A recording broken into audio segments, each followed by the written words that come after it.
Buenas noches, muchas gracias. Hoy estamos con esta mesa clausurando las actividades en este Centro Cultural de España en Guatemala. Mañana nos vamos al Centro de Formación en la Antigua, donde los esperamos a partir de las 11 de la mañana. Pero no queremos cerrar esta actividad sin antes agradecerle al personal del centro, a Eva, Virginia, Eugenia, Alba, Adolfo, Raúl y José. También al personal de la Asociación Gremial, a Gabriela y a Priscila, que han sido malabaristas junto con Eli, Esli, Silvia, Omara, Ariel y por supuesto al equipo de Centroamérica Cuenta, que desde 4 países diferentes hemos estado coordinando y manejando este evento para que todos podamos disfrutarlo presencial o virtualmente. Muchas gracias, equipo. Sin ustedes no hubiéramos podido contar. Ahora vamos un segundo que tengo que cambiar de estaca.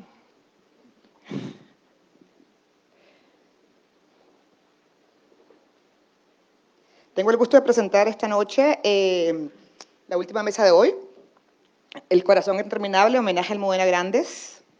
Almudena Grandes, 1960-2021, escritora y una de las pensadoras contemporáneas de España, quien, a través de su obra, abre nuevas rutas para entrar a la vida de las historias que fueron parte del pasado español. En esta mesa, los amigos, lectores y escritores que fueron parte de la constelación de Almudena hablarán sobre su legado y sus recuerdos que conservan sobre la autora cuyas novelas han sido llevadas al cine y han merecido, entre otros, el premio de la Fundación Lara, el premio de los Libreros de Madrid y el de Sevilla, el Rapallo Carish y el Prix Mediterráneo. Laura Restrepo de Colombia, Luis García Montero, Aroa Moreno, Sergio Ramírez conversan con Javier Rodríguez Marcos. Muchísimas gracias. Los dejo con ustedes.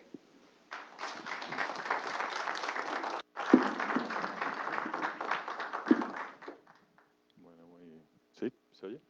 Bueno, muy buenas noches. Gracias. ¿Se oye? Sí, vale.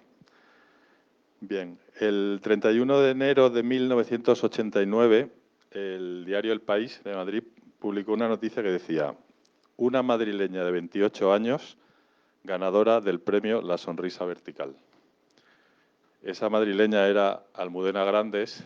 La Sonrisa Vertical era, según ella misma declaró, la primera novela que terminaba, la primera que presentaba un premio, y una novela que enseguida se convirtió en un hito en la narrativa española de esa época.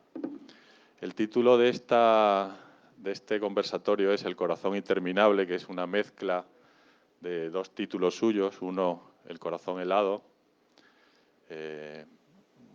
quizás su primera incursión en el tema de la memoria histórica desde el punto de vista de la narrativa, y Los episodios de una guerra interminable, que es esta última serie de novelas en las que estaba trabajando, que yo creo que con cierta modestia llamó así Episodios de una guerra interminable para no llamarlo episodios nacionales, como homenaje a Galdós, que era uno de sus autores de referencia. Estamos con 4 personas que lo conocieron entre bien y muy bien. Y bueno, lo primero que me gustaría preguntarles es por su Almudena, porque yo creo que algo que pasó cuando supimos la noticia de su muerte, la gente que sabía que estaba enferma, yo creo también se impresionó por lo rápido del desenlace. Mucha gente creo que no lo sabía porque ella continuó publicando sus textos en el diario El País. En algún momento, incluso fiel a su personalidad, casi pidió perdón porque iba a dejar de contestarle a todo el mundo, porque realmente contestaba a todo el mundo, iba a todas las librerías, a todas las bibliotecas, tenía una relación con los lectores, con las lectoras, creo que único. Y la respuesta popular de esos días creo que da un poco la idea de la relación de intimidad que se establece con los libros, con los escritores, con las escritoras, pero muy especialmente con alguien como ella. Entonces yo creo que cuando se me ocurrió preguntar por vuestra Almudena, creo que ese sintagma que está muy gastado es muy pertinente en ese caso. Va a empezar a hablar Laura Restrepo, que va a leer un texto, y luego me gustaría que me contaseis vuestra Almudena. Laura. Gracias, Javier. Muchas gracias a Sergio y a Tulita, nuestros anfitriones, a la inmensa Claudia y especialmente al equipo guatemalteco, Creo que todos los autores estamos de acuerdo en que nunca habíamos sido tan consentidos, tan cuidados, minuto a minuto. Así que les pido un aplauso para el equipo guatemalteco.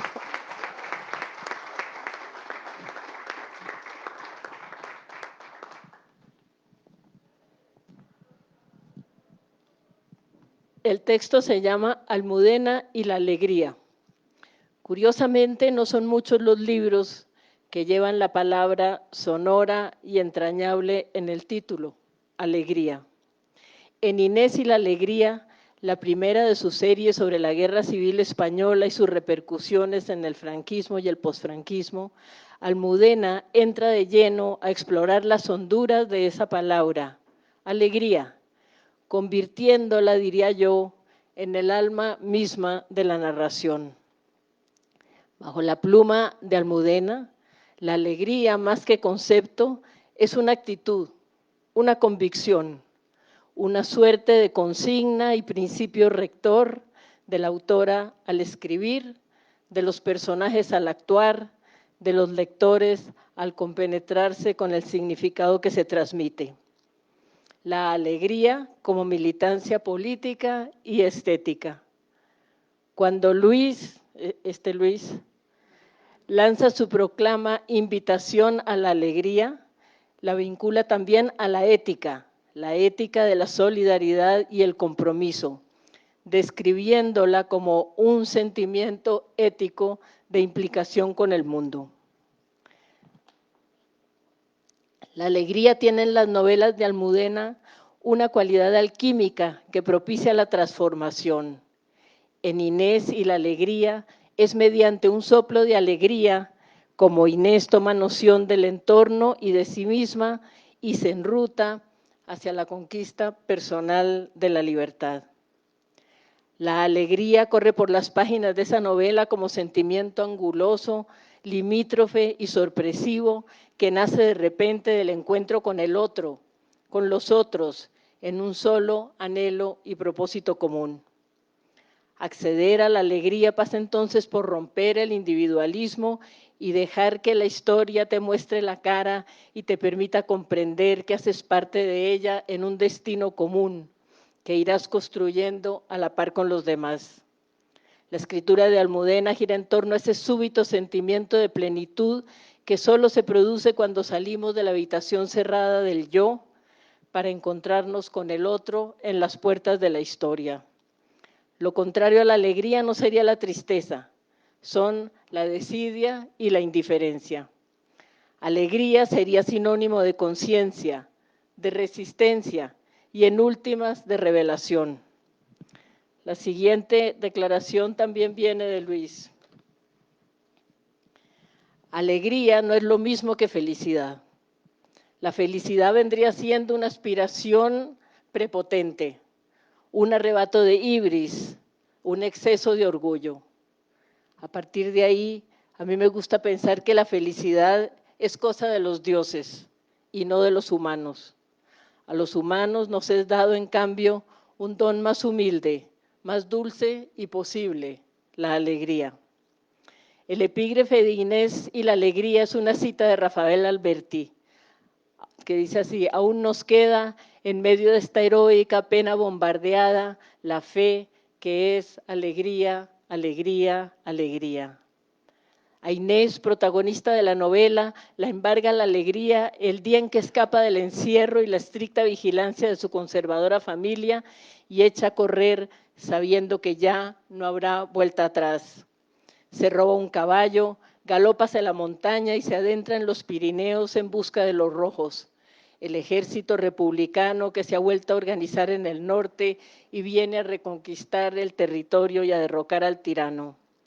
Se abre así ese pasaje luminoso de la novela en que la ingenuidad y la inmovilidad se vuelven decisión, acción y libertad.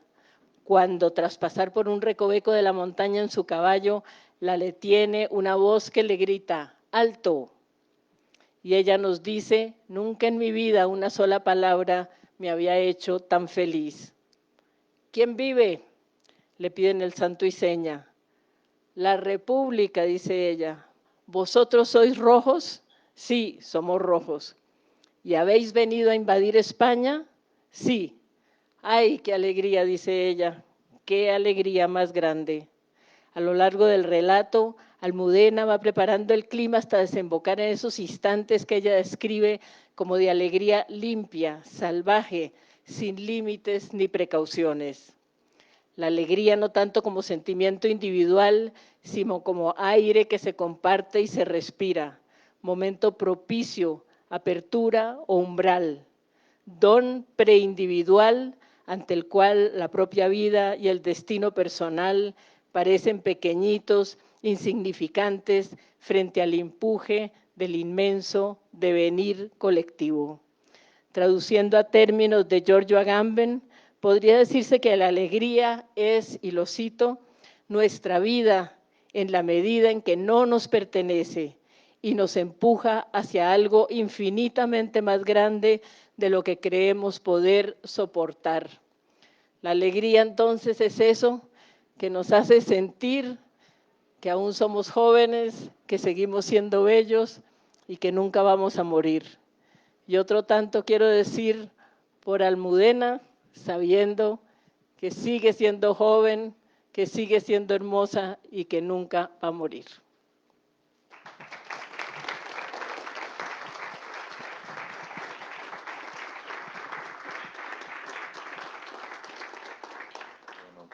Aroa Moreno, que no sé si había nacido en el año 89, ya no me acuerdo. Gracias, Javier, pero sí. Sí, pues mira, precisamente quería arrancar de ahí, ¿no? Para recordar cómo Almudena ha estado a lo largo de mi vida. En el año 89 yo tenía 8 años, pero unos años después, tal vez cuando tuviera 13 más o menos, yo fui a la librería o papelería de mi pueblo, ¿no? Y compré al azar, sin saber lo que estaba comprando, Las Edades de Lulú. Me lo llevé a casa y, claro, empecé a leer y me di cuenta de que era un libro que no debía leer, a lo mejor, delante de mi padre. Y en ese sentido, y lo he hablado, ¿no? Con otras, bueno, con mis amigas, ¿no? y compañeras escritoras, Las Edades de Lulú nos enseñó muchas cosas, ¿no? Muchas cosas que no se hablaban en las familias y también muchas cosas acerca de la escritura. No solamente es un libro con un componente erótico, ¿no? Sino con una libertad creativa que, bueno, a los que nos gusta escribir, pues abría una puerta enorme. Recordando a mi Almudena, muchos años después, en el año 2017, un mediodía, yo venía de buscar a mi hijo a la guardería, iba dando mucha guerra en el asiento de atrás, llorando, y me llamó un teléfono desconocido. Lo cogí y era Almudena, que era presidenta del jurado del Premio Ojo Crítico que me habían concedido ese año. Y entonces ella me empezó a hablar y yo no la podía escuchar porque el niño no paraba de berrear en el asiento de atrás y yo no podía creer que fuera Almudena Grandes la que me estaba hablando, ¿no? Y entonces, bueno, dejé al niño ahí metido en el coche y yo me salí con el teléfono para poder hablar con ella. Y ella me decía, pero el premio no importa, lo que importa es el libro, ¿no? Lo que importa es esa novela.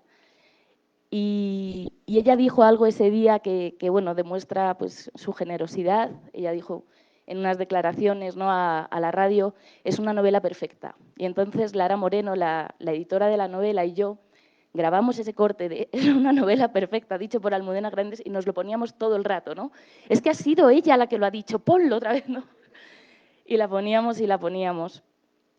Y bueno, luego, pues no sé, Almudena conmigo ha sido muy generosa, me ha apoyado. Yo la he buscado muchas veces, por ejemplo, cuando escribía opinión, ¿no? Esos 2 años que pasé escribiendo opinión en Infolibre, porque yo era muy cobarde, ¿no? Y de pronto decía, bueno, voy a leer a Almudena para agarrar esa valentía que ella tiene, ¿no? Para decir las cosas sin miedo, con claridad y tan directas, ¿no? Y esa misma valentía que ella tenía con su escritura, ¿no? Y con abordar un proyecto tan inmenso como son esos episodios, ¿no? Y además hacerlo no solo de una forma emocionante, no solo de una forma perfecta, ¿no?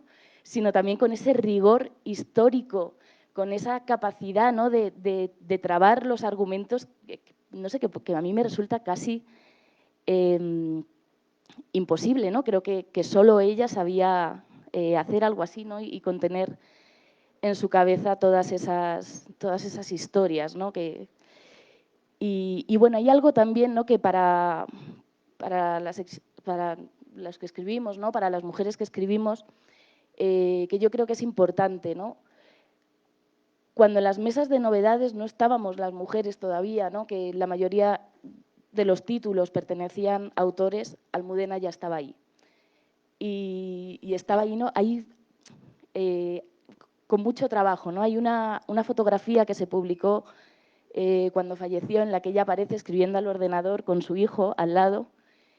Y yo debo decir que me imprimí esa foto y me la clavé con una chincheta para los momentos de desesperación, ¿no? Y de esos momentos que tienes que hacer muchas cosas a la vez, pues para que siguiera sirviendo un poco de guía y de inspiración.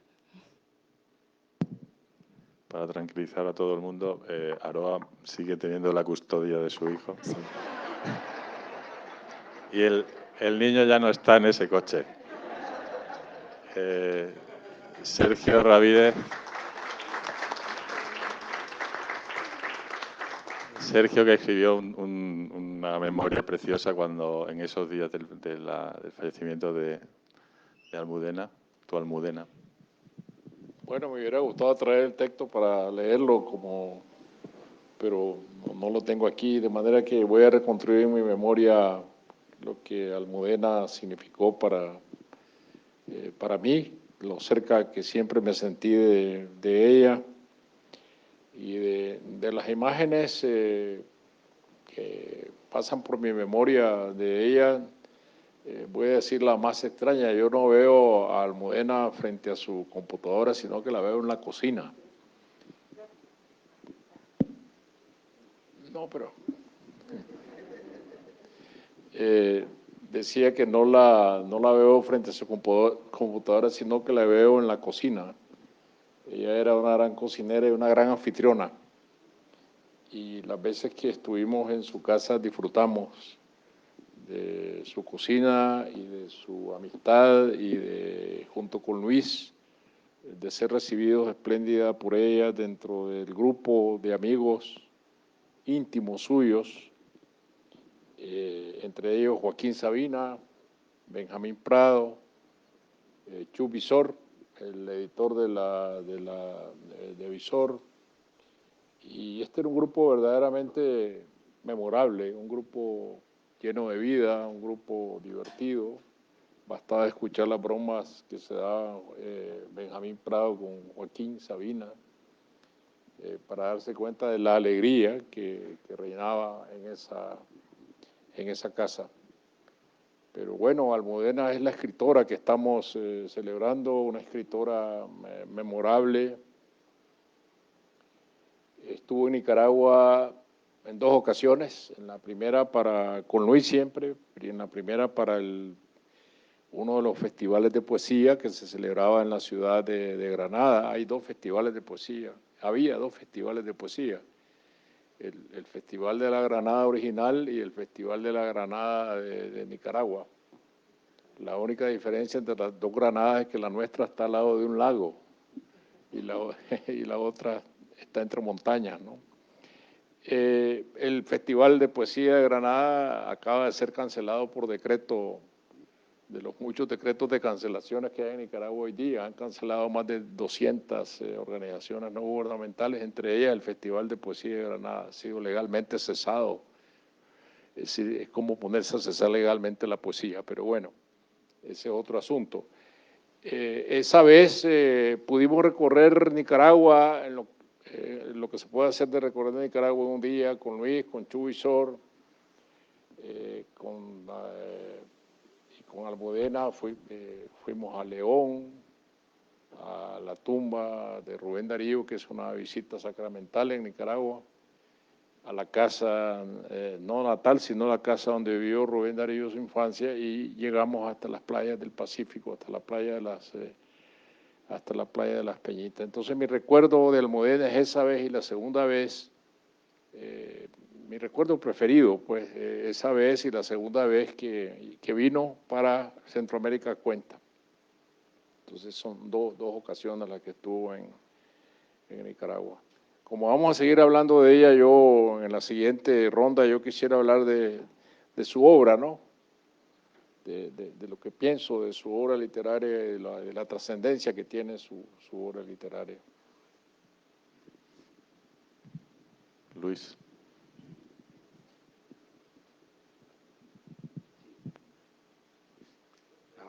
Ahora creo. Bueno, yo conocí a Almudena en 1992 en un encuentro literario y tuve la suerte de oír un cotilleo de ella, que estaba en un rincón con Eduardo Mendicuti, y eran íntimos amigos Eduardo y ella, y oí como ella le decía a Eduardo, dice, hay que ver lo que me gusta a este tío y lo mal que viste. Y digo, bueno, y entonces me di cuenta que podía aprovechar la situación. La verdad que ha sido una costumbre que después hemos seguido casi durante 30 años. Ella por la mañana me preguntaba, ¿de qué quieres vestirte? ¿De poeta o de catedrático? Y entonces, según lo que tuviera que hacer ese día, pues me preparaba la ropa de poeta o de catedrático.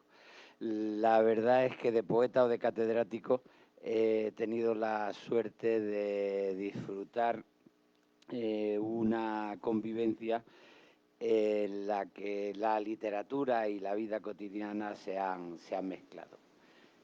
Para un escritor o para una escritora como Almudena es muy difícil entender la vida sin la literatura y es muy difícil entender la literatura sin su compromiso con la vida. Por ir recogiendo un poco las intervenciones, bueno, en primer lugar, yo tuve la suerte que a Almudena le gustase mucho la poesía.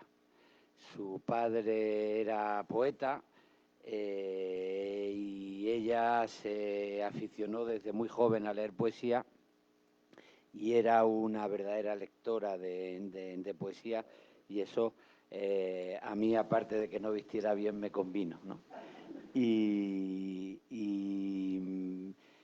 las cosas que habéis dicho tienen mucho que ver con su manera de ser.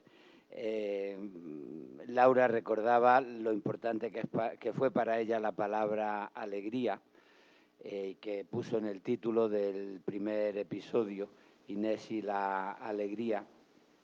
Nosotros solíamos identificarla con una frase que un poeta, Ángel González, muy amigo nuestro, nos dijo una vez, discutiendo de cuestiones políticas, y de a vosotros os va a pasar como me pasó a mí, que vais a tener que aprender a perder para no daros por vencidos. Y el concepto de alegría tiene mucho que ver con eso y en su comparación con la felicidad, ¿no? La felicidad, bueno, pues es una aspiración, pero que se aparta de la realidad, porque existe la injusticia, existe la pobreza, existe la muerte. Es muy difícil ser tan prepotentes como para creer en la felicidad en el mundo en el que vivimos. Y la alegría era una forma modesta de resistir, de no darse por perdido, de seguir apostando por la vida, ¿no? Bueno, la alegría fue lo que yo creo que le marcó a la hora de escribir Las edades de Lulú. Contó un poco la atmósfera de la España y la educación sentimental de la España que salía de la dictadura para acercarse a la democracia. Una democracia, aunque sea importante, no es solo votar cada 4 años. En España se estaban transformando las costumbres, se estaba huyendo de una educación clerical, se buscaba una manera de ser libres en la vida cotidiana, en la manera de decir soy hombre, soy mujer, la sexualidad. Y ella pues escribió esa novela, trabajaba como escritora por encargo de una editorial, pero se ponía el despertador a las 6 de la mañana y estaba de 6 a 8 escribiendo.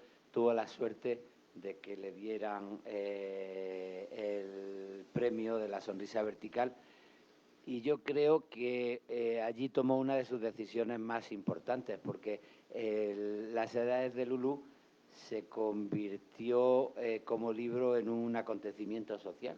Se vendieron miles de ejemplares, muchas traducciones, pasó al cine, se convirtió en un acontecimiento. En un momento donde esa España que luchaba por acercarse a la democracia, pues estaba también cayendo en el peligro de convertirse en la sociedad del espectáculo, mediática. Y ella tuvo que tomar la decisión, y lo decía, de si lo que quería es ser famosa, ser un acontecimiento social o ser escritora. Y decidió ser escritora. Y por eso su segunda novela, Te llamaré Viernes, es quizás la novela más difícil de ella, más de lectura menos fácil, porque frente al éxito abrumador de Las edades de Lulú, lo que quiso es meterse en una historia de más difícil lectura, para comprometerse con la calidad literaria. Y a partir de ahí, pues se dedicó a escribir, y la literatura, lo primero que te enseña la poesía y la narrativa es que en el presente está también el pasado y el futuro. Frente a esos comisarios políticos que quieren desde el futuro decirte cómo tienes que actuar en el presente, pues la literatura lo que te enseña es que más que hablar desde el futuro hay que reflexionar en el presente, en la complejidad del presente, para ver qué tipo de futuro deseas, y para eso es inevitable convivir con la memoria y ser consciente de la experiencia que has heredado, ¿no? Y ella pasó de narrar como mujer la historia de su generación, de su momento en la transición española, con novelas como Las edades de Lulú o Malena es un nombre de tango, a tomar conciencia de la España que habíamos heredado y de la España que nos marcaba a la hora de pensar en el futuro, y empezó con esa serie de los episodios nacionales de los que hablaba Aroa, muy convencida, porque cualquier escritor serio es sobre todo un lector, y ella siempre decía que si le pagaran por leer no escribiría, y decía también que la admiración es un requisito fundamental para la literatura. Pues ella admiró a Galdós, admiró a Maxau y quiso continuar los episodios nacionales de Galdós y el laberinto mágico de Maxau, contando la historia de España desde la perspectiva de una mujer, donde se mezclaban pues los recuerdos de la República, la Guerra Civil, la larguísima dictadura y las ilusiones democráticas. Y aparte de eso, como su literatura se mezclaba con la vida, pues ella también, como dice Sergio, pues no solo era una magnífica cocinera, sino que le gustaba convocar a los amigos, reunirnos, y bueno, cuando a veces tenía una crisis literaria, dos recursos suyos eran o poner música y ponerse a bailar y estar dándole vueltas a ver cómo solucionaba el problema que tenía, o meterse en la cocina, cosa que sus hijos y yo agradecíamos, y bueno, a los amigos le iba haciendo algunos platos preferidos, ¿no? A Eduardo Mendicuti le hacía chipirones en su tinta, o a Benjamín, pues vitelo tonato. Yo siempre he sido más fácil, yo disfrutaba mucho con las croquetas que acaba de recordar Sergio, ¿no? Pero es verdad que nos convocaba a todos. Joaquín Sabina, al grupo, nos llama los almudenos, porque éramos los que acabábamos en torno de la mesa, de su trabajo como lectores de sus novelas y de sus artículos, y en la mesa a la hora de reunirnos a comer y a beber, convirtiendo la vida en una alegría, casi rozando la felicidad. Y bueno, esa capacidad de apostar por la vida yo creo que es un poco la que ha despertado el cariño por Almudena, y que lo decía el otro día cuando aquí en Centroamérica Cuenta pues se le hizo el homenaje y con la placa Almudena. Hay momentos donde la vida pierde sentido y uno se dedica a flotar sin encontrarle sentido a las cosas, ya sea en un acto oficial o ya sea en un paseo por la ciudad. Y una de las cosas que poco a poco te devuelven el sentido a la vida es el cariño de la gente, y el cariño de Almudena, bueno, pues está en todos los amigos, en todos los lectores, en recuerdos como este o como el de la Feria del Libro de Buenos Aires, pero también en cientos de clubes de lectura, de asociaciones de vecinos, de ayuntamientos, porque, como habéis dicho, a ella le costaba mucho trabajo negarse a algo, porque decía que el verdadero premio de un escritor son sus lectores. Y ella intentaba siempre responder a la llamada de sus lectores, ¿no? De ahí ese cariño que ahora desde distintos sitios los lectores le están devolviendo, y que a nosotros, a nuestros 3 hijos, a mí, pues nos ayudan a encontrarle un sentido a la vida poco a poco.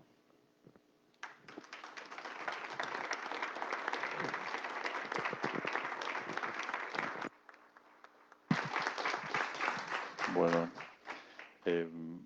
ahora a mí me gustaría simplemente contar mi Almudena particular, y perdón por el abuso, pero yo trabajo en el mismo periódico en el que ella escribió siempre.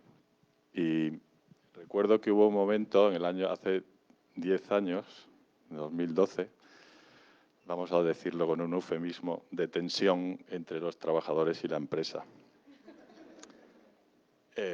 Muy triste, terminó como el Rosario de la Aurora, como decimos en España, y recuerdo que hubo un momento de huelga, cosa muy rara en un periódico, y el comité de empresa del periódico convocó una rueda de prensa, cosa muy rara también, que unos periodistas convoquen una rueda de prensa, en la Asociación de la Prensa de Madrid, y Almudena estuvo con el comité de empresa defendiendo los derechos de los trabajadores contra los propósitos de mis jefes y de sus jefes.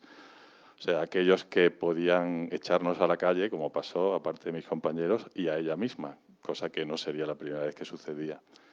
Entonces yo creo que, aparte de que ella era una persona adorada en la redacción, no solo por los redactores, por la gente que podía tener relación con ella como escritores o como redactores, sino con cualquiera. La gente de la puerta, los fotógrafos, los que repartían las fotocopias, la adoraban, porque ella tenía una palabra para cada uno. Y en ese momento, en ese momento de 2012, demostró lo que significa la palabra compromiso.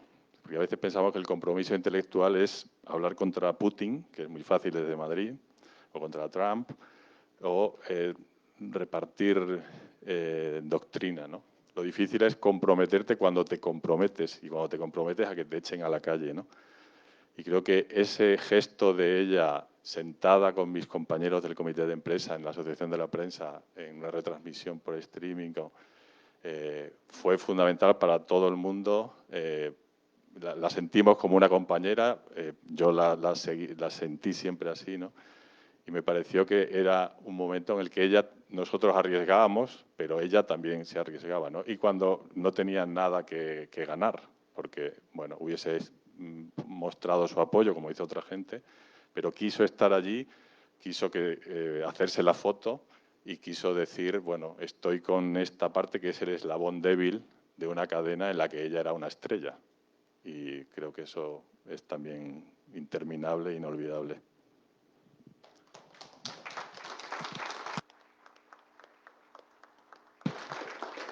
Y ahora hablemos de literatura. No sé quién... Sergio, que decía que quería hablar de sus libros.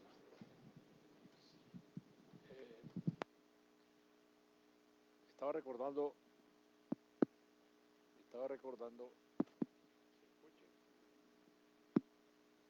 que cuando Franco muere en 1975, El hecho biológico. sí, el hecho biológico, sí. Un hecho biológico en cámara lenta. Almudena tiene 15 años. Y esto para mí es un hecho singular, porque después de la muerte de Franco y todo lo que ocurrió con la transición, el advenimiento de la democracia, el desmantelamiento relativo en España del franquismo, la literatura tardó en empatarse con ese fenómeno, la literatura narrativa. Y yo cuando en las librerías de Madrid, de entonces, las novelas españolas que se publicaban, eran unas novelas muy estilo del Art Nouveau francés, un poco como escapistas, de diálogos, monólogos interiores, de diálogos sobre conflictos interiores, pero la realidad no se tocaba. A ver. Recuerdo que yo, cuando conocí a Rafael Alberti, Rafael me preguntó, pero tú, aparte de escribir poesía y de leer poesía, ¿lees novelas? Digo, hombre, sí, yo leo novelas, claro, soy profesor de literatura. Y después a mí me cuesta un trabajo, porque las novelas que se publican en España tarda un personaje 150 páginas en subir una escalera. Sí, muy al horror. Y era eso. Sí, muy a la novela francesa. Hacerse cargo de la realidad fue un fenómeno que tardó en llegar, a pesar de la riqueza que esta realidad estaba ofreciendo frente a los ojos. Es decir, desde la caída de la República, la guerra civil, lo que había significado el franquismo, el advenimiento de la democracia, la ruptura de todos los diques sociales y culturales que se produjeron en España, de los cuales la revista Interview era una especie de buque insignia, ¿no? De ese cambio, donde aparecían por primera vez mujeres en paños menores en las portadas de las revistas, ¿no? Y bueno, y a Almudena le tocó la campanada de entrar en la niebla, en esa niebla, con ese barco, de asumir la realidad. Y esto es el capital literario de Almudena y por supuesto el de Javier Cercas también, que es su contemporáneo, porque yo creo que los distancia 1 o 2 años a ambos de la misma generación. Y este enfoque de Almudena en la vida política española, digamos, de la vida contemporánea, si consideramos contemporáneo todo el fenómeno de la guerra civil, lo comienza aún antes de los episodios de una guerra interminable. Comienza a hacer este enfoque, lo mismo que Javier Cercas con la publicación de Soldados de Salamina, comienza a hacerse cargo de esta parte de la historia de España. Yo creo que en esto es este aporte innovador que se sostiene por la calidad literaria de todas las novelas anteriores a los episodios de una guerra interminable y todo lo que el camino que llevaba recorrido. Y esta ambición de organizar la novela en términos que está organizada la historia, haciendo sobresalir episodios de esa historia, pero a través de un enfoque que a mí me parece también trascendental. Almudena no se ocupa de los grandes personajes, de los derrotados, del presidente de la República, derrotado de Azaña, no se ocupa de Franco, se ocupa de los personajes oscuros, de los personajes secundarios, se ocupa de los derrotados. Y a mí me parece que una novela realmente está tocando fondo cuando habla de los derrotados, habla de los que nadie se ocupó, de los que se frustraron a través de un sueño no cumplido que fue el de la República, y luego que fue hundido por el peso, bajo el peso del franquismo. Entonces, todo ese mundo contado a través de historias privadas para realzar lo que es la historia pública de España. Entonces, a mí me parece que ese es un gran acierto que infortunadamente se ha quedado trunco, porque estos episodios de la guerra interminable seguramente, si es que no tenía un esquema, Luis lo sabrá, de novelas por venir, seguramente en la mente de Almudena estaban diseñados todos estos capítulos, digamos, de esta novela interminable.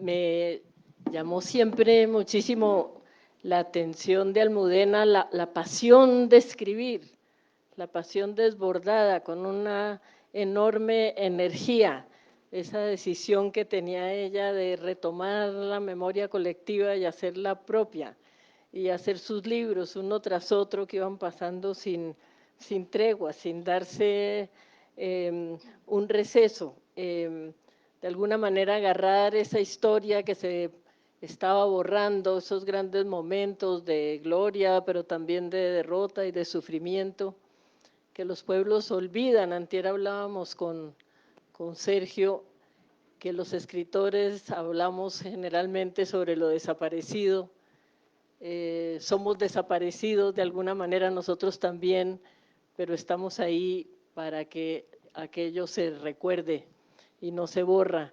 Y esa energía titánica con que Almudena acometía su tarea era de verdad muy, muy inspiradora. Pero quería decir también que no solamente era, digamos, el aspecto histórico de memoria colectiva o de las grandes gestas lo que motivaba su entusiasmo, sino que también tenía esa habilidad de encontrarlo en la intimidad. Y una parte muy linda de sus novelas es precisamente eso, cuando el personaje se baja de su papel, digamos, en la historia y desciende a la cocina, como decía Sergio. Aquí encontré una cita que tengo donde habla a través de uno de sus personajes que dice: algunos de los grandes momentos de mi vida han sucedido en habitaciones despejadas, luminosas, de paredes revestidas de azulejos y superficies de mármol impoluto, pequeños mundos blancos y ordenados. La misma Inés, en un momento dado en que se prepara para hacer un montón de rosquillas y junta los huevos y la harina y la leche, y tiene también como ese calor de alegría profunda cuando hunde las manos en la masa. Entusiasmo también al sentir la brisa ligera de una noche de verano o la aparición de un hombre guapo que hace que su sangre corra efervescente por las venas. Ya sabemos a quién se refería. Así que. Y también la discusión sobre lo que tenía que ver con nosotras las mujeres era muy interesante con ella. Yo recuerdo en un Centroamérica Cuenta, precisamente en Managua, que nos hicieron una entrevista a las dos juntas, y estaba en furor eso de las sombras de Grey, ¿no? Que se estaba vendiendo por el mundo de una manera desaforada, y yo estaba indignada porque cómo es posible que en un continente y en un mundo en donde las mujeres les dan tales palizas y son víctimas de semejante horror de violencia, del machismo tóxico, de pronto saliera un libro que exaltaba o que ponía a una mujer encantada de que le estuvieran dando una paliza. Y así lo expresé, y Almudena, que iba un poco más lejos, me dijo: ese no es el único problema. El problema es que ese libro no reconoce cuáles son las perversiones propias de la mujer, se atiene solo a las del hombre. Otra cosa maravillosa de Almudena era que la memoria para ella no era solo cosa del pasado, sino que se seguía haciendo en el presente. se continuaba y tenía que ver con la acción, con la actividad, con seguir jugando un papel en la historia. Yo me encontré con ella varias veces en eventos literarios, pero también una vez, y muy memorable para mí, en la Plaza del Sol en Madrid, que nos convocaron a ambas por un centenario del asesinato por parte de los fascistas de una muchacha, una encantadora estudiante y dirigente estudiantil vasca que se llamaba Yolanda González, que fue asesinada a los 18 años, ya en pleno gobierno democrático, por rezagos del franquismo enquistados en el sistema. Entonces, a mí me convocaron porque yo vivía con Yolanda en el mismo apartamento, esos apartamentos de la militancia que eran de todos y de nadie, donde el que se iba quedando sin casa iba pasando por ahí, compartíamos la casa. Los otros que estábamos habíamos salido cuando penetraron 3 personajes, algunos ligados a la Guardia Civil, sacaron a Yolanda porque sí, porque era joven, porque era dirigente estudiantil, porque era vasca, militábamos todos en el PSOE, nada que ver con lucha armada ni remotamente. Se la llevaron por la carretera a La Coruña y allá la asesinaron.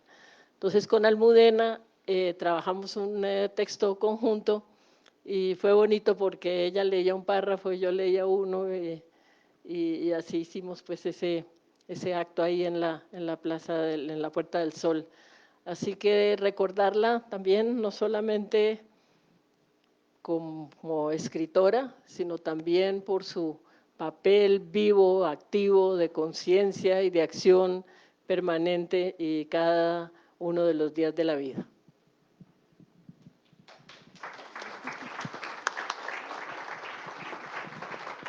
A mí, de hecho, enlazando con esto, me gustaría preguntarle a Aroa que, por la política, porque Sergio hablaba antes también un poco del panorama de la narrativa en España, de la transición, donde la política estaba hasta mal vista. Era un periodo muy politizado, pero la literatura estaba muy estetizada, ¿no? Entonces, en tu propia obra, que hay una dimensión política clara, digamos que tardó en repolitizarse la literatura en España. Había habido como este cansancio también de la poesía social durante el franquismo. ¿Cómo has hablado del referente de las edades de Lulú, que es como una dimensión íntima, política, pero esa dimensión política directamente como de compromiso político de izquierdas, que ahora, bueno, después incluso del 15M, es algo normal, pero cuando tú empezaste a escribir y sobre todo cuando Almudena empezó a escribir ese tipo de novelas, no era nada claro. No sé cómo lo viviste tú como lectora y como autora. Pues me he acordado muchas veces de la primera frase que me dijo Almudena cuando nos conocimos ya en persona, ¿no? Que me dijo algo así como, qué bien, porque ahora ya me siento menos sola. Y yo pensé, ¿cómo me dice esto esta mujer, ¿no? Con esa barbaridad de obra y por qué? Y se refería, pienso, ¿no? a todo lo que tiene que ver con la memoria y con una literatura que de alguna manera sostenga una política, ¿no? Y no solo hable de la intimidad, sino de las consecuencias que tiene la historia sobre la vida más íntima de la gente, ¿no? Y cómo zarandea las familias, ¿no? La vida privada y todas esas historias de los márgenes. Creo que Almudena sabía muy bien utilizar la emoción que tiene la escritura para iluminar todos esos recovecos, ¿no? Y todas esas habitaciones oscuras que la historia va dejando atrás. Muchas veces la hemos oído decir, ¿no? Que el caso de España con respecto a su pasado es una anomalía, ¿no? Que no se ocupa de él. Y yo creo que bueno, su obra es clave, ¿no? Para plantar, o sea, no es una verdad judicial, no es una verdad histórica, ¿no? Es ficción, aunque esté basada en episodios que sí sucedieron, pero esa conmoción, ¿no? Que causa leer un libro y que te lleva a preguntarte, ¿no? por la injusticia, por esa verdad no esclarecida, por la no reparación de las personas, creo que le da un valor muy importante a la obra de Almudena. Y también con respecto a su faceta, ¿no? como opinadora, como columnista, claro, nos falta mucho, ¿no? Creo que ha dejado un espacio muy importante vacío. Creo que son tiempos, además, para que los escritores planten cara a los discursos pues de extrema derecha, ¿no? que vamos escuchando, y ahí Almudena, ¿no? Su voz, su pensamiento y su valentía pues nos faltan. Bueno, estamos terminando. Antes de dar la palabra al público,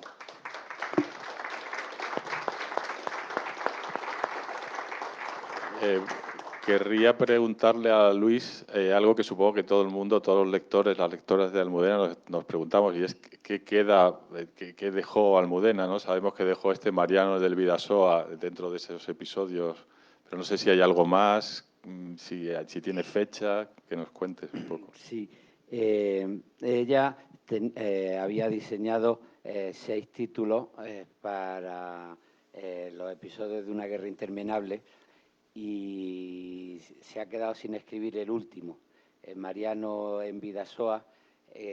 Tenía pensado dedicarlo a los topos de larga duración y a los 25 años de paz, con la campaña de Fraga de los 25 años de paz. Y quería unir esas experiencias, una vez más, de las consecuencias de la guerra y de la dictadura, pero no llegó a escribirlo.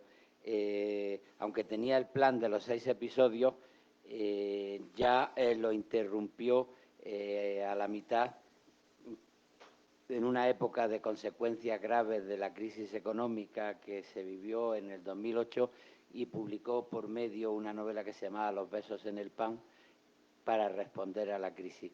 Ahora le pasó lo mismo cuando empezó la pandemia, que ella tenía que haberse dedicado a hacer pues las presentaciones de su última novela, La madre de Frankenstein. Pues como llegó el confinamiento y nos quedamos en casa y no pudo hacer los viajes de presentación de la novela, se encerró y empezó en abril del 20. Ella, siempre que escribía, llevaba cuadernos. Pues el otro día miré y la anotación de la novela que decidió escribir en vez de Mariano en el Vidasoa para dar respuesta a la pandemia y a todo el debate social, político, lo que se esperaba que iba a salir de la pandemia, del confinamiento, la actitud de unos, de otros, pues empezó una novela que se titula Todo va a mejorar, y la dejó, la estuvo escribiendo desde abril de 2020 hasta octubre del 21, poco antes de morir. Y bueno, esa novela la tiene su editorial de siempre, Tusquets. Decidimos, y también por consejo de la editorial, no sacarla inmediatamente para no mezclarla con la noticia de la muerte y que no fuera una lectura simplemente fúnebre, y está previsto que salga para final de este año, cuando se cumpla un año de la muerte de Almudena.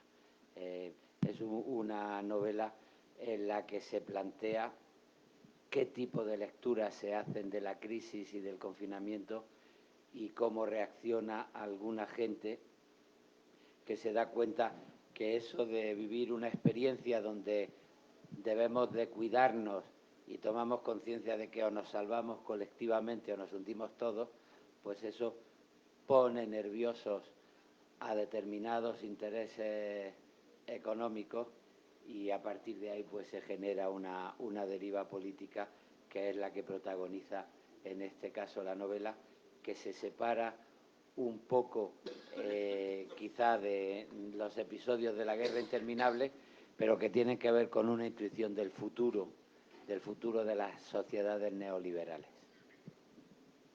Bueno, nos hemos pasado un poco del tiempo, pero creo que no deberíamos cerrar un acto sobre Almudena Grandes sin dar la palabra. ¿Alguien quiere decir algo? ¿Una pregunta?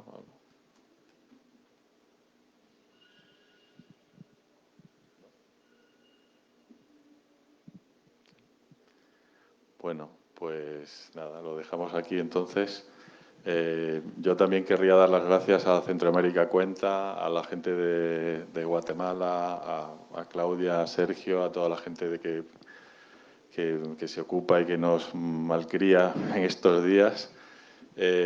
Siempre me vuelvo con muchas cosas aprendidas y por aprender de cada vez que vengo a América Latina. En este caso, quiero pensar que las cosas van a ir bien en Guatemala, que van a ir bien en Colombia y que igual el año que viene nos vemos en Managua.